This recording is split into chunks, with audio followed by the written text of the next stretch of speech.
ಇದು ಸತ್ಯದ ಬೆಳಕು. ವಜ್ರಾಕ್ಷ ನ್ಯೂಸ್ಗೆ ಸ್ವಾಗತ. ನಾನು ಗುರುರಾಜ್ ಬಡಿಗೇರ್. ತಾಳಿಕೋಟೆಯಲ್ಲಿ 12ನೇ ದಿನಕ್ಕೆ ಮುಂದುವರಿದ ಧರಣಿ ಸತ್ಯಾಗ್ರಹ. ಇದು ಪ್ರಜಾಸೌಧ ನಿರ್ಮಾಣ ಸ್ಥಳದ ಬದಲಾವಣೆಗಾಗಿ ನಡೆಯುತ್ತಿರುವ ಧರಣಿ ಸತ್ಯಾಗ್ರಹ. ದಿನೇ ದಿನೇ ಧರಣಿ ಸತ್ಯಾಗ್ರಹಕ್ಕೆ ವಿವಿಧ ಸಂಘಟನೆಗಳಿಂದ ಹೆಚ್ಚುತ್ತಿದೆ ಬೆಂಬಲ. 11ನೇ ದಿನ ತಾಳಿಕೋಟೆ ವೈದ್ಯರ ಹಾಗೂ ಔಷಧಿ ವ್ಯಾಪಾರಸ್ಥರ ಸಂಘದಿಂದ ಸಂಪೂರ್ಣ ಬೆಂಬಲ. ಪಟ್ಟಣದಿಂದ 5 ಕಿಲೋಮೀಟರ್ ದೂರದಲ್ಲಿ ಪ್ರಜಾಸೌಧ ನಿರ್ಮಾಣ ಮಾಡಲು ಕಾರಣವೇನು?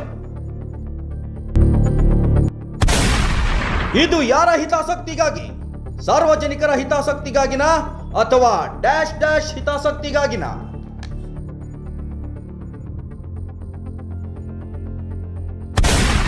ಇದು ಹೋರಾಟಗಾರರ ಹಾಗೂ ಸಾರ್ವಜನಿಕರ ಪ್ರಶ್ನೆಯಾಗಿದೆ. ವಿಜಯಪುರ ಜಿಲ್ಲೆ ತಾಳಿಕೋಟೆ ತಾಲೂಕಿನ ಮೈಲೇಶ್ವರ ಗ್ರಾಮದ ಹತ್ತಿರ ಪ್ರಜಾಸೌಧ ಕಟ್ಟಡ ನಿರ್ಮಾಣಕ್ಕೆ ಗುರುತಿಸಲಾದ ಸ್ಥಳವನ್ನು ವಿರೋಧಿಸಿ ತಾಳಿಕೋಟೆ ಪಟ್ಟಣದಲ್ಲಿಯೇ ಪ್ರಜಾಸೌಧ ಕಟ್ಟಡ ನಿರ್ಮಿಸುವಂತೆ ಒತ್ತಾಯಿಸಿ ತಾಳಿಕೋಟೆ ತಾಲೂಕು ಹೋರಾಟ ಸಮಿತಿ ವತಿಯಿಂದ ಪಟ್ಟಣದ ಬಸವೇಶ್ವರ ವೃತ್ತದ ಬಳಿ ನಡೆಸುತ್ತಿರುವ ಅನಿರ್ದಿಷ್ಟಾವಧಿ ಧರಣಿ ಸತ್ಯಾಗ್ರಹವು ಶನಿವಾರ 11ನೇ ದಿನದ ಸತ್ಯಾಗ್ರಹ. ವೈದ್ಯರ ಸಂಘ ತಾಳಿಕೋಟೆ, ಔಷಧ ವ್ಯಾಪಾರಸ್ಥರ ಸಂಘ, ಲ್ಯಾಬ್ ಟೆಕ್ನಿಷಿಯನ್ ತಾಳಿಕೋಟೆ ಹಾಗೂ ಪ್ಯಾರಾಮೆಡಿಕಲ್ ವಿದ್ಯಾರ್ಥಿಗಳ ವತಿಯಿಂದ ಈ ಹೋರಾಟಕ್ಕೆ ಸಂಪೂರ್ಣ ಬೆಂಬಲ ನೀಡಿ 11ನೇ ದಿನದ ಸತ್ಯಾಗ್ರಹ ನಡೆಸಿದರು. ಧರಣಿ ಕುರಿತು ವಿಜಯ್ ಸಿಂಗ್ ಹಜೇರಿ ಅವರು ಮಾತನಾಡಿ, ಪ್ರಜಾಸೌಧ ನಿರ್ಮಾಣ ಕಟ್ಟಡವನ್ನು ಪಟ್ಟಣದ ಸರ್ಕಾರಿ ಜಾಗಗಳಲ್ಲೇ ಮಾಡಬೇಕು. ತಾಳಿಕೋಟೆ ಹೋರಾಟ ಸಮಿತಿಯು ಧರಣಿ ಸತ್ಯಾಗ್ರಹ ಕುಳಿತು ಇವತ್ತಿಗೆ 11 ದಿನಗಳಾದರೂ ಯಾವ ಜನಪ್ರತಿನಿಧಿಯೂ ಹಾಗೂ ಜಿಲ್ಲಾಡಳಿತ ಕ್ಯಾರೆ ಎನ್ನುತ್ತಿಲ್ಲ. ಪ್ರಜಾಸೌಧ ಕಟ್ಟಡವನ್ನು ಪಟ್ಟಣದಲ್ಲಿಯೇ ನಿರ್ಮಿಸಿ ಜನರಿಗೆ ಅನುಕೂಲವಾಗುವಂತೆ ಮಾಡಬೇಕು. ಇದನ್ನು ಬೇರೆ ಕಡೆ ಮಾಡುವುದರಿಂದ ಯಾರ ಹಿತಾಸಕ್ತಿ ಇದೆ? ಸಾರ್ವಜನಿಕ ಹಿತಾಸಕ್ತಿಯೋ ಅಥವಾ ವೈಯಕ್ತಿಕ ಹಿತಾಸಕ್ತಿಗಾಗಿಯೋ ಎಂದು ಪ್ರಶ್ನೆ ಮಾಡಿದರು. ಇತ್ತೀಚೆಗೆ ಉಚ್ಚ ನ್ಯಾಯಾಲಯ ಮೊದಲು ಸರ್ಕಾರಿ ಜಾಗಗಳಿಗೆ ಮೊದಲ ಆದ್ಯತೆ ನೀಡಬೇಕೆಂದು ಆದೇಶಿಸಿದೆ. ಇದನ್ನು ಅರಿತು ಜಿಲ್ಲಾಡಳಿತ ಹಾಗೂ ಜನಪ್ರತಿನಿಧಿಗಳು ಪ್ರಜಾಸೌಧವನ್ನು ಪಟ್ಟಣದಲ್ಲಿಯೇ ನಿರ್ಮಾಣ ಮಾಡಿ ಸಾರ್ವಜನಿಕರಿಗೆ ಅನುಕೂಲವಾಗುವಂತೆ ಮಾಡಬೇಕು ಎಂದು ಮನವಿಯನ್ನು ಮಾಡಿದರು. ನಂತರ ತಾಳಿಕೋಟೆ ವೈದ್ಯರ ಸಂಘದ ಅಧ್ಯಕ್ಷ ಡಾಕ್ಟರ್ ನಾಲಬಂದ ಅವರು ಮಾತನಾಡಿ, ಈಗಾಗಲೇ ಪ್ರಜಾಸೌಧಕ್ಕೆ ನಿಗದಿಪಡಿಸಿರುವ ಸ್ಥಳ ತಾಳಿಕೋಟೆ ಪಟ್ಟಣದಿಂದ 5 ಕಿಲೋಮೀಟರ್ ದೂರವಿದ್ದು, ಕಾರಣ ವೃದ್ಧರಿಗೆ, ಮಹಿಳೆಯರಿಗೆ, ವಿದ್ಯಾರ್ಥಿಗಳಿಗೆ, ಅಂಗವಿಕಲರಿಗೆ, ರೈತಾಪಿ ಜನರಿಗೆ ತುಂಬ ಈ ಸ್ಥಳ ಅನಾನುಕೂಲವಾಗಿರುವುದರಿಂದ ಪಟ್ಟಣದಲ್ಲಿಯೇ ಪ್ರಜಾಸೌಧ ನಿರ್ಮಾಣ ಮಾಡಬೇಕು ಹಾಗೂ ಈಗ ನಿಗದಿಪಡಿಸಿರುವ ಸ್ಥಳ ಕೂಡಲೇ ರದ್ದುಪಡಿಸಬೇಕೆಂದು ಆಗ್ರಹಿಸಿದರು. Vajraksha news report, Gururaj Badiger, Talikote.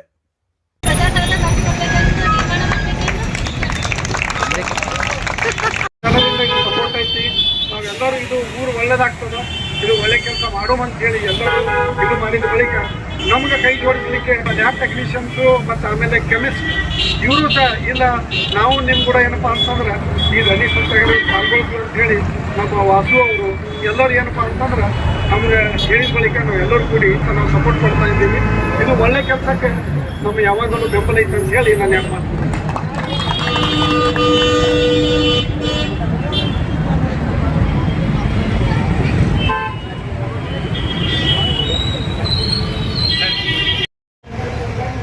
ತಾಳಿಕೋಟೆ ಆಗದೇವ ಈ ತಾಳಿಕೋಟೆ ಹೋರಾಟ ಸಮಿತಿಯವರು ಏನೋ ಸತ್ಯಾಗ್ರಹಕ್ಕೆ ಅದಕ್ಕೆ ನಮ್ಮ ಔಷಧ ವ್ಯಾಪಾರ ಸಂಘ ಪರವಾಗಿ ನಾವು ಅವರಿಗೆ ಎಲ್ಲ ರೀತಿಯಿಂದ ಬೆಂಬಲ ಕೊಡ್ತೇವೆ ಅಂತ ಹೇಳಿ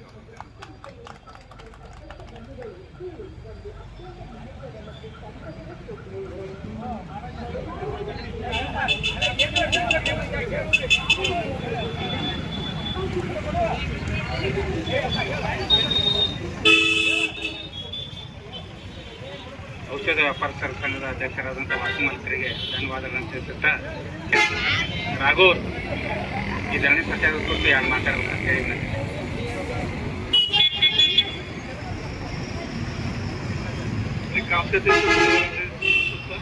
ಹೋರಾಟ ಸಮಿತಿಗೆ ನಮ್ಮ ಲ್ಯಾಬ್ ಟೆಕ್ನಿಷಿಯನ್ ಸಪೋರ್ಟ್ ಮಾಡ್ತಾರೆ. ಧನ್ಯವಾದಗಳು ರಾಘವರಿಗೆ.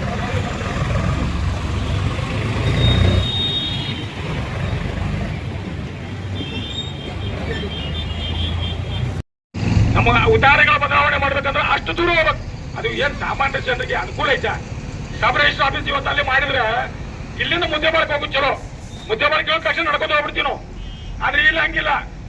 ಕಾರ್ನೂರ್, ಕೊಡಗನೂರ್, ಬಳಗಾನೂರ್, ಬಂಟ್ನೂರ್, ಬೀರಾಪುರ್ ಯಾರಾದ್ರೂ ಬಂದು ಇಲ್ಲಿ ಅಲ್ಲಿ ಹೋಗಿ ಅಲ್ಲಿಂದ ಅಲ್ಲಿ ನಡ್ಕೋತ ಹೋಗ್ಬೇಕು. ಇದು ಯಾರ ಸ್ವಾರ್ಥಕ್ಕಾಗಿ, ಯಾರಿಗೆ ಅನುಕೂಲ ಬೇಕಂತ. ಸರ್ಕಾರ ಜಾಗಗಳು ಇಲ್ಲ. ಮನೆ ಉಚ್ಚ ನ್ಯಾಯಾಲಯ ಹೇಳ್ತದೆ ನಿನ್ನೆ ದಿವಸ ಸರ್ಕಾರಿ ಜಾಗಗಳು ಇದ್ರೆ ಮೊಟ್ಟ ಮೊದಲನೇ ಆದ್ಯತೆ ಸರ್ಕಾರಿ ಜಾಗ ಕೊಡ್ಬೇಕಂತೇಳಿ. ನಮ್ಮ ಜಿಲ್ಲಾಡಳಿತಕ್ಕೆ ಹೆಂಗದು ಕಾರಣಕ್ಕಂತಿಲ್ಲ ಗೊತ್ತಿಲ್ಲ. ಇಲ್ಲಿ ಕಲಬುರಗಿ ಪೀಠದ ನ್ಯಾಯಾಧೀಶರ ಒಂದು ಆದೇಶವನ್ನು ಅದು ಅತಿ ಶೀಘ್ರದಲ್ಲಿ ನಾವು ಕೊಡಬೇಕಾಗಿದೆ. ಈ ಹೋರಾಟ ಕುರಿತು ಇನ್ನೊಂದಿಷ್ಟು ವಿಷಯ ಎಲ್ಲಾ ತಿಳುವಳಿಕೆ ಇದ್ದವ್ರು ಅದರ ಅಂತ ಹೇಳಿ ಅವ್ರನ್ನ ನಾನು ಏನು ನಡೆದದ ಈ ಹೋರಾಟದ ವಿಷಯ, ಇದು ಎಲ್ಲಿಂದ ಪ್ರಾರಂಭ ಆಯ್ತು ಅನ್ನೋ ಬಗ್ಗೆ ನಾನು ಹೇಳಲಿಕ್ಕೆ ಇಚ್ಛೆ ಪಡ್ತೀನಿ.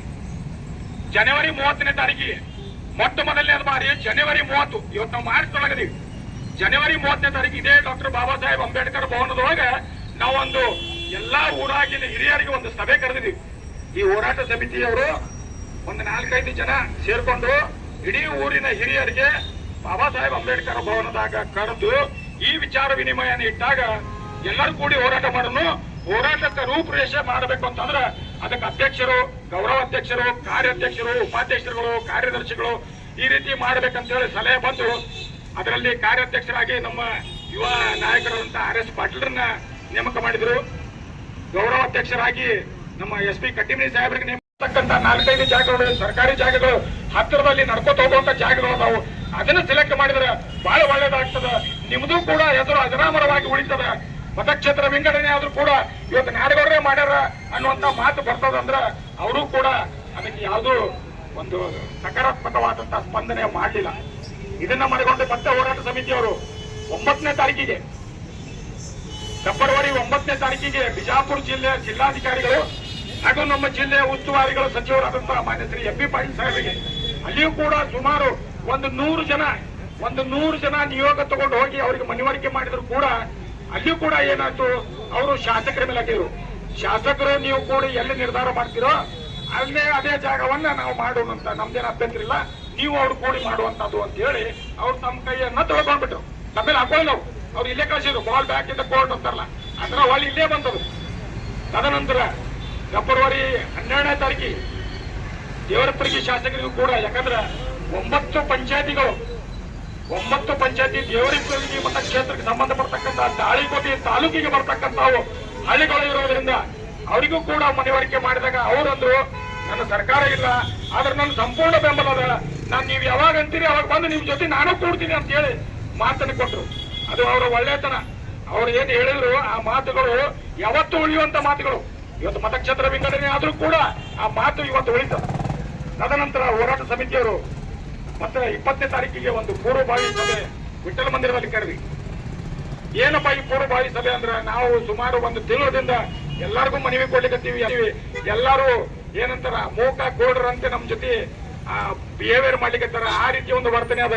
ಇದಕ್ಕೆ ಏನ್ ಮಾಡ್ಬೇಕು ಅಂತ ಹೇಳಿ ತಾಳಿಕೋಟೆಯ 56 ಸಮಾಜಗಳು, 3 ಧರ್ಮಗಳು, ಸಂಘ ಸಂಸ್ಥೆಗಳು, ಎಲ್ಲಾ ಅಸೋಸಿಯೇಷನ್ಗಳನ್ನು ಒಳಗೊಂಡ ಒಂದು ಬೃಹತ್ ಪ್ರಮಾಣದ ಒಂದು ಸಭೆಗಳನ್ನು ಮಾಡಿದಾಗ ಆ ಸಭೆಯಲ್ಲಿ ಏನ್ ನಿರ್ಧಾರ ಆಯ್ತಪ್ಪ ಅಂದ್ರ, ಈ ಹಿಂದಕ ಈಗಾಗಲೇ ಸಾಹೇಬ್ರು ಹೇಳಿದ್ರು ಮನಗುಳಿಂದ ದೇವಾಪುರ ಕಾಜಿಗೆ ಹೋಗ್ಬೇಕಪ್ಪ ಅಂತ ಅಂದ್ರ ಈ ಯಾರ 8 ಮಂತ್ಸ್ 9 ಮಂತ್ಸ್ ಎರಗಿದ್ದ ಹೆಣ್ಮಕ್ಳು ಕಾರ್ ಹೋಗ್ತಿದ್ರು, ಇಲ್ಲೇ ಮನಗುಳಿಗಿನ ಮೊದಲೇ ಡೆಲಿವರಿ ಆಗ್ತಿತ್ತು.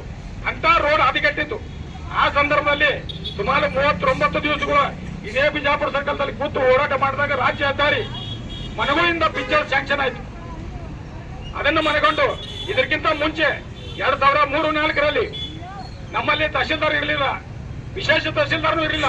ಕೇವಲ ಸರ್ಕಲ್ ತಲಾಟಿ 2 ಕಾರ್ಯಾಲಯಗಳಿದ್ದು. ಅವಾಗ ಅಂದಿನ ದಿನ ಪುರಸಭೆಯ ಏನ್ ಗೇಟ್ ಮುಂದೆ ಸುಮಾರು 31 ದಿವಸ ದಂಡಿ ಸತ್ಯಾಗ್ರಹ ಕೈಗೊಂಡು ಅಂದಿನ ಸರ್ಕಾರ SM ಕೃಷ್ಣ ಸರ್ಕಾರ ಅವರಿಗೆ ಇಲ್ಲೇ ನೀವು ಹೋಗಿ ಮನವರಿಕೆ ಮಾಡಿದಾಗ ಅವರು ವಿಶೇಷ ತಹಶೀಲ್ದಾರನ್ನ ಸ್ಯಾಂಕ್ಷನ್ ಮಾಡಿದ್ರು. ತಾಳಿಕೋಟೆಯ ದುರ್ದೈವ ಏನಪ್ಪಾ ಅಂದ್ರೆ ನಾವು ಎಲ್ಲದಕ್ಕೂ ಹೋರಾಟ ಮಾಡ್ಬೇಕಾಗ್ತದೆ. ಈಗಾಗಲೇ ಸಾಹೇಬ್ ಹೇಳಿದಾಗ ಇದಕ್ಕೂ ಕೂಡ ಹೋರಾಟ ಕೇಳಿದ್ವಿ. ಅಂದಿನ ದಿನ 20ನೇ ತಾರೀಕಿಗೆ ಸರ್ವ ಸಮಾಜ, ಸರ್ವ ಧರ್ಮ, ಸರ್ವ ಸಂಘ ಸಂಸ್ಥೆಗಳು, ಸರ್ವ ಅಸೋಸಿಯೇಷನ್ಗಳು ಏನ್ ಹೇಳಿದ್ರು, 25ನೇ ತಾರೀಕಿಗೆ ತಾಳಿಕೋಟೆ ಸಂಪೂರ್ಣ ಬಂದ್ ಆಚರಣೆ ಮಾಡಿ ಆ ದಿನದಿಂದ ಧರಣಿ ಸತ್ಯಾಗ್ರಹವನ್ನು ಆರಂಭ ಮಾಡಿ ಸರ್ಕಾರದ ಕಣ್ಣು ಮುಚ್ಚಿ ಏನು ಕೂತದ, ಕಣ್ಣು ಮುಚ್ಚಿ ಏನು ಬೆಕ್ಕ ಕುಡಿಲಿಕ್ಕಂತ ಸರ್ಕಾರ ಅದ್ರ ಕಣ್ಣು ತೆಗೆಯೋಣ ಅನ್ನುವಂತ ಮಾತನ್ನು ಹೇಳಿ 25ನೇ ತಾರೀಕಿಗೆ ತಾಳಿಕೋಟೆ ಸ್ವಯಂ ಪ್ರೇರಿತ ಬಂದ್ ಆಚರಣೆಗೆ ಎಲ್ಲಾ ಸಂಘ ಸಂಸ್ಥೆಗಳು, ಎಲ್ಲಾ ಅಸೋಸಿಯೇಷನ್ಗಳು ಕರೆ ಕೊಟ್ಟರು. ಆ ಕರೆ ಕೊಟ್ಟ ಹಿನ್ನೆಲೆಯಲ್ಲಿ 25ನೇ ತಾರೀಕಿಗೆ ತಾಳಿಕೋಟೆ ಸಂಪೂರ್ಣ ಬಂದ್ ಆಚರಣೆ ಆಯ್ತು. ಯಾರೊಬ್ರು ಸಣ್ಣ ಪಾನ್ ಶಾಪ್ ಕೂಡ ಹಿಡ್ಕೊಂಡು, ಒಂದು ಸಣ್ಣ ಹೋಟೆಲ್ ಒಂದು ಹಿಡ್ಕೊಂಡು, ಒಂದು ಜಿರಾಕ್ಸ್ ಅಂಗಡಿಯಿಂದ ಹಿಡ್ಕೊಂಡು ದೊಡ್ಡ ದೊಡ್ಡ ವ್ಯಾಪಾರಸ್ಥರು ಕೂಡ ಸಂಪೂರ್ಣವಾಗಿ ಬೆಂಬಲಕ್ಕೆ ಸಾಥ್ ಕೊಟ್ರು. ನಾವು ಇವತ್ತವರು ಚಿರಣಿ ಇದೀವಿ. ಯಾಕಂದ್ರೆ ತಮ್ಮ ವ್ಯಾಪಾರ ವಹಿವಾಟವನ್ನು ಬದಿಗಿಟ್ಟು ಈ ಹೋರಾಟದಲ್ಲಿ ಎಲ್ಲಾ ಅಸೋಸಿಯೇಷನ್ ಹೆಂಗ ಸಂಸ್ಥೆಗಳು ಅದಕ್ಕೆ ಭಾಗವಹಿಸಿ ನಮ್ಮನ್ನ ಬೆಂಬಲ ವ್ಯಕ್ತಪಡಿಸಿದಕ್ಕೆ ನಾವು ತುಂಬಾ ಭಾರಿಯನ್ನು ವ್ಯಕ್ತಪಡ್ತೀವಿ.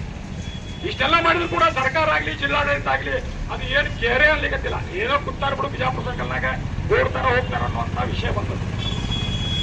ಅಂದಿನ ದಿನದಿಂದ ಹೇಳೋದು ಇವತ್ತು 11ನೇ ತಾರೀಕು, 11 ದಿವಸಗಳದು. 11ನೇ ದಿವಸ ತಾವೆಲ್ಲರೂ ಬೆಂಬಲ ವ್ಯಕ್ತಪಡಿಸಿರಿ. ನಾನು ನಿಮಗೂ ಕೂಡ ಚಿರಋಣಿಯ. ಸರ್ಕಾರ ಯಾವಾಗ ಇನ್ನ 30 ದಿವಸ ಕೊಡಬೇಕು, 40 ದಿವಸ ಕೊಡಬೇಕು, ಅಥವಾ ಹಠಮಾರಿ ಧೋರಣೆಯಿಂದ ನೀವು ಪ್ರಾರಂಭ ಮಾಡ್ತಿರೋ ಅನ್ನುವಂಥದ್ದು ವಿಷಯ ಸ್ಪಷ್ಟತೆ ಇಲ್ಲ. ನಾವು ಜಿಲ್ಲಾಡಳಿತಕ್ಕೆ ಸರ್ಕಾರಕ್ಕೆ ಮತ್ತೊಮ್ಮೆ ಮಗದೊಮ್ಮೆ ಮನವಿ ಮಾಡ್ಕೋತೀವಿ. ಈಗಾಗಲೇ ಮಾನ್ಯ ಉಚ್ಚ ನ್ಯಾಯಾಲಯ ಹೇಳ್ಯದ, ಆ ಮಟ್ಟಕ್ಕೆ ಹೋಗ್ಬೇಡ್ರಿ. ಬಿಜಾಪುರ ಜಿಲ್ಲೆ ಹೆಸರು ಕೆಡಿಸುವಂತದ್ದು ಮಾಡುವುದು ಬೇಡ. ಬಿಜಾಪುರ ಜಿಲ್ಲೆಯಲ್ಲಿ ಏನು ಹೈಕೋರ್ಟ್ ಯಾರು ಗೊತ್ತಿಲ್ಲ ಅಂತಿಲ್ಲ, ಉಚ್ಚ ನ್ಯಾಯಾಲಯ ಎಲ್ಲರೂ ಗೊತ್ತದ. ಉಚ್ಚ ನ್ಯಾಯಾಲಯಕ್ಕೆ ಹೋಗಂಗ್ ಮಾಡುದು ಬೇಡ. ಇಲ್ಲೇ ಬಂದು ಕೂತು ಮಾತಾಡಿ ಇರ್ತಕ್ಕಂಥ 6-7 ಸ್ಥಳ ಸರ್ಕಾರಿ ಜಾಗಗಳು ಏನದಾವು ಅದರಲ್ಲೇನೆ ಒಂದನ್ನ ಮಾಡಿ ಸುತ್ತಲ ಹಳ್ಳಿಯವರಿಗೆ ಅನುಕೂಲ ಮಾಡುವ ರೀತಿಯಲ್ಲಿ ಹೇಳಿದ ತಕ್ಷಣ ನಡ್ಕೋತ ಹೋಗ್ಬೇಕು. ಅವರು ಯಾರ್ದು ಮೇಲೂ ಭರವಸೆ ಮೇಲೆ ಇರಬಾರ್ದು. ಈಗ ಒಂದ್ ದಿವಸ ಒಬ್ಬರು ಬರ್ತಾರೆ, ಆಟೋ ಬಸ್ ಯಾವುದೋ ಒಂದು ಸ್ಟ್ರೈಕ್ ಇತ್ತು, ಬಸ್ನವರು ಒಂದ್ ದಿವಸ ಕರೆ ಕೊಟ್ಟಿದ್ರು, ಆಟೋದವರು ಅದು ಇರ್ಲಿಲ್ಲಪ್ಪ ಅಂದ್ರೆ ಆ ವ್ಯಕ್ತಿ ಒಳ್ಳೆ ಹೋಗ್ಬೇಕು ಊರಿಗೆ. ಯಾಕಪ್ಪ ಅಂದ್ರೆ ಸಾಧನೆಗಳಿಲ್ಲ. ಕಾರ್ಯಾಲಯಗಳು ಪ್ರಾರಂಭದವು ಆದ್ರೆ ಸಾಧನೆಗಳಿಲ್ಲ. ಎಲ್ಲರ ಬಲ್ಲಿ ಬೈಕ್ ಇರ್ತದ, ಎಲ್ಲರ ಬಲ್ಲಿ ಕಾರ್ ಇರ್ತದ ಇಲ್ಲ. ಕೇವಲ 50% ಮಂದಿ ಬಲ್ಲಿ ಮಾತ್ರ ಇರ್ತದೆ. ಇನ್ನು 50ರಿಂದ 60% ಮಂದಿ ನಡ್ಕೋತ ಅಡ್ಡಾಡ್ತಾರೆ. ಇವತ್ತಿಗೂ 16ದಿಂದ ಮಂದಿ ತಾಳಿಕೋಟಿಗೆ ನಡ್ಕೋತ ಬರ್ತದೆ. ಅವ್ರು ಹೆಂಗ್ ಗಾಡಿ ತಗೊಂಡು ಹೋಗ್ತಾರ ಅಲ್ಲಿ? ಎಲ್ಲರೂ ವಿಚಾರ ಮಾಡ್ಬೇಕು. ಇದು ಮೇಲೆ ಕೊಟ್ಟಂತಾರೋ ಜಿಲ್ಲಾಡಳಿತ, ತಾಲೂಕು ಆಡಳಿತ, ಸರ್ಕಾರದಲ್ಲಿ ಇರ್ತಕ್ಕಂಥ ಪ್ರತಿನಿಧಿಗಳು ಯಾರಿಗೋಸ್ಕರ ಇದು ನಡೆದದ? ಸಾರ್ವಜನಿಕರ ಉದ್ದೇಶದನೋ ಅಥವಾ ಸ್ವಯಂ ಹಿತಾಸಕ್ತಿ ಅದ? ಇಲ್ಲಿ ಕೂತವ್ರದ್ದು ಯಾರ್ದಾರ ಹಿತಾಸಕ್ತಿ ಅದ? ಈ ಹೋರಾಟ ಸಮಿತಿಯವ್ರ ಗೌಡ್ರದ್ದು ಏನಾರ ಹಿತಾಸಕ್ತಿ ಅದ? ನಮ್ಮ ದಾದವ್ರದ್ದು ಏನಾರ ಹಿತಾಸಕ್ತಿ ಅದ? ಏನ್ ನಮ್ದು ಏನಾರ ಹಿತಾಸಕ್ತಿ ಅದ? ಏನು ಮುತ್ತಪ್ಪಣ್ಣವ್ರದ್ದು ಏನಾರ ಅದ? ಇಲ್ಲ, ನಮ್ಮ ಯಾವುದಾಗಿಲ್ಲ. ಸರ್ಕಾರಿ ಜಾಗ ಬಿಜಾಪುರ ಸರ್ಕಲ್ದಿಂದ ಇಳಿದು ಕೇವಲ ನಡ್ಕೋತ ಹೋಗ್ಬೇಕವ. ಇನ್ನೊಂದು ಗಾಡಿ ಸಲ ಕಾಯಬಾರ್ದು. ಆ ಹಿತಾಸಕ್ತಿ ನಮ್ದದ, ಸಾರ್ವಜನಿಕರ ಹಿತಾಸಕ್ತಿ ಅದ ನಮ್ದು. ಅದಕ್ಕೆ ನಾನು ಈ ವೇದಿಕೆ ಮುಖಾಂತರ ಜಿಲ್ಲಾಡಳಿತಕ್ಕೆ, ತಾಲೂಕು ಆಡಳಿತಕ್ಕೆ, ಸರ್ಕಾರಕ್ಕೆ, ಜನಪ್ರತಿನಿಧಿಗಳಿಗೆ ಮತ್ತೊಮ್ಮೆ ಮಗದೊಮ್ಮೆ ಮನವಿ ಮಾಡ್ಕೋತೀನಿ. ಈ ಕೂಡಲೇ ಇದು ವಿಷಯವನ್ನು ಗಂಭೀರವಾಗಿ ಪರಿಗಣಿಸಿ ಈ ಕೂಡಲೇ ಯಾವ ಜಾಗಗಳು ಸರ್ಕಾರಿ ಜಾಗಗಳದಾವು ಅದರಲ್ಲಿಯೇ ಒಂದರನ್ನ ಆಯ್ಕೆ ಮಾಡಲಿಕ್ಕೆ ಸಭೆ ಕರೆದು ಹೋರಾಟ ಸಮಿತಿಯವರನ್ನು ವಿಶ್ವಾಸಕ್ಕೆ ತಗೊಂಡು ಒಂದು ಜಾಗವನ್ನ ನಿಗದಿಪಡಿಸಬೇಕಂತ ನಾನು ಅವರಲ್ಲಿ ಮನವಿ ಮಾಡಿಕೊಳ್ತಾ ಈ ಹೋರಾಟ